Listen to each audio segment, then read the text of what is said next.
Okay, so about 3 years ago, I was employed at Red Lobster for approximately 3 months as a hostess. So when I got hired, they told me that my duties were, Shayla, all you need to do is just seat the guests and deal with the waiters because you know they're going to want larger parties or they may want smaller parties or whatever. Just seat the guests accordingly. I was like, cool beans. As I got into my job and I started with my duties, I had to start cleaning the bathrooms, which you know me and all, I do not like to touch. No, I'm not gonna touch toilet paper and clean bathrooms. That's not for me. And then as I got a little bit more down the months or 2 months into my job, kids wanted to start playing with the red lobsters, like the actual lobsters in the tank. They wanted me to take out the lobsters from the tank and show the kids. They'd be like, this is a spot on his back, it means it's a mean. I don't care. I don't like to touch lobsters like that. So I guess you could say I'm a little too bougie for this job, okay?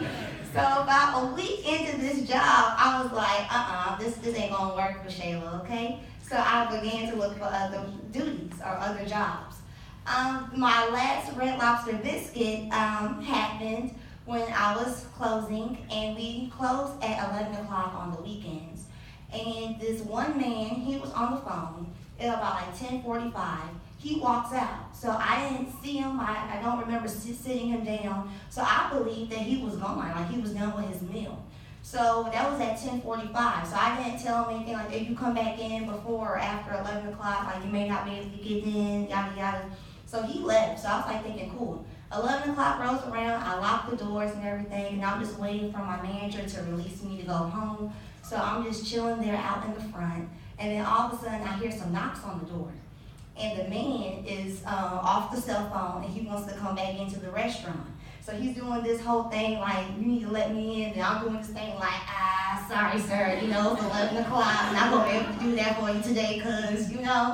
So I'm a little nervous because it's only me at the front and the managers at Red Lobster don't care about my life. I found that out shortly afterwards, okay?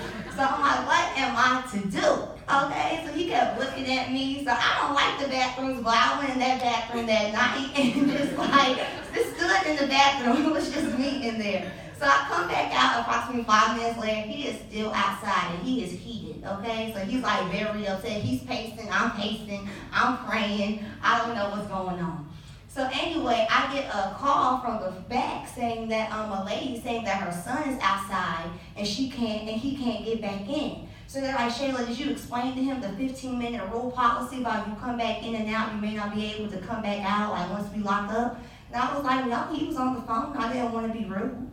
So they're like, well, we got to tell him that he can't come back in. So anyway, a waiter had finished up her tables and she left through the front door. She didn't leave through the back. She left through the front. So when she left through the front, she opened up the door. He was able to sneak his behind back in. So when he walked back in, I ran to the back because I'm sure that I was going to be the first person that he wanted to talk to. I was up there by myself for the first time.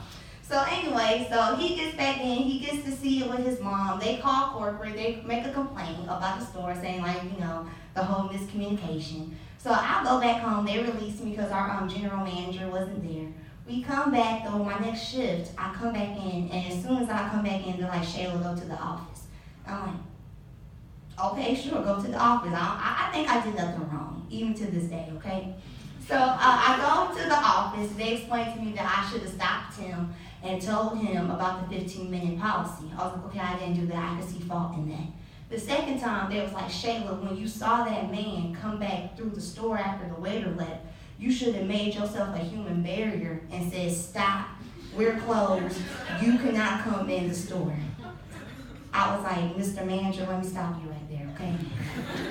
The man, I imagine, was like 6'5", okay? He's huge, probably like size 13 shoe. I'm 5'5", okay? I got a little soft voice. Can you imagine me being like, excuse me, sir, we're closed? And he really gonna listen to me like, you right, let me walk back out. No, okay? The man was mad because we had that miscommunication, okay? So I already knew how that story was gonna work. So I explained to him, I said, Mr. Manager, have you seen any Friday movies, I was like, do I look like top flight security?